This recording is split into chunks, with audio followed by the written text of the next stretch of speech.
Occupy Wall Street isn't just in New York, it's in many different cities, including Chicago, San Francisco, etc. One of the cities that it's in was Los Angeles. Yes. And our own Anna Kasparian, TYT correspondent, went to Occupy LA. And what happened there, Anna? So I did go to Occupy LA with Lucas. Lucas was my cameraman.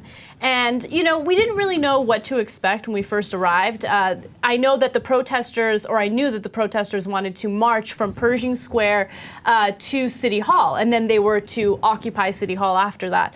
So I showed up at Pershing Square at about 9:30 a.m. on Saturday, and I was surprised to see that there was maybe 200 people there, you know, gathered up, and more and more people continue to show up. I was approached by a TYT fan immediately, which was exciting, and he said, look, I had to be here after you guys said that you would show up. So he jumped in. He jumped in it, yes. So that was great. There was another TYT fan by the name of Ted who literally came there to be my bodyguard because I asked for one in that video. So I was impressed by that. And he was formerly in the military. So don't mess around. TYT Army, literally too strong. Yes. So anyway, now back to the protest.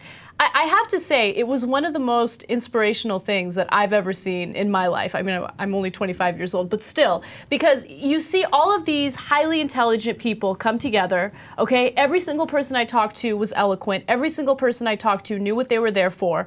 Before the protest even began, everybody huddled together, and they were told what their rights were. They were told what to do in case if they were arrested. They were encouraged to have a peaceful protest, and everyone there just seemed like they knew exactly what they were doing, and they did it in the name of peace.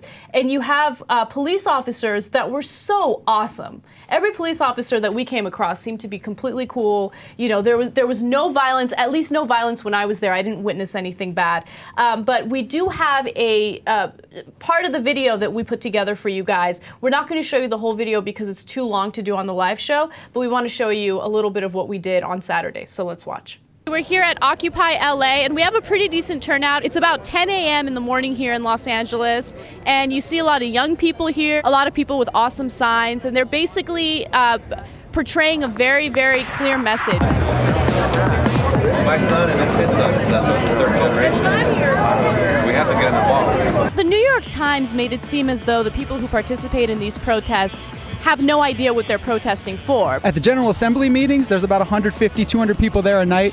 Extremely informed people, know what they're talking about politically. I don't think you need to be uninformed to see that the wealth gap is growing in this country and to say that, you know, we're not happy about it. It's about our struggle for economic justice. For economic justice! Sí se puede, raza! Main Street bailed out Wall Street, and then Wall Street threw us under the bus. They're no longer called wealthy, they're job creators. Okay, well, great. Well, where are the jobs? John Hildebrand is an unemployed teacher from Norman, Oklahoma. He joined the New York protests. When they asked him about it, why he was there, he said, quote, "My issue is corporate influence in politics. I would like to eliminate corporate financing from politics."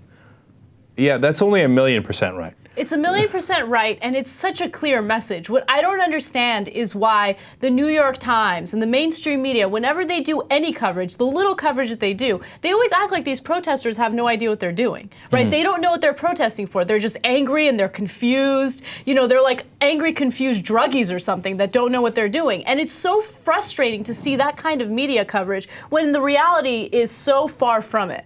Right. And now, finally, there is beginning to be significant coverage, right? Yes. Which is a great thing. And it was due to their perseverance. And, you know, Glenn Greenwald, I thought, summed it up best, as he usually does, and partly because I always agree with Glenn. And it's a pleasure to read the way that he writes it. It's so clear and concise. He said, of course, the people who are in power, whether they're in power in the media or they're in power in politics, hate this stuff because this challenges power. So if you got rich through this system and you got these young people who are challenging this system, well, then you hate them.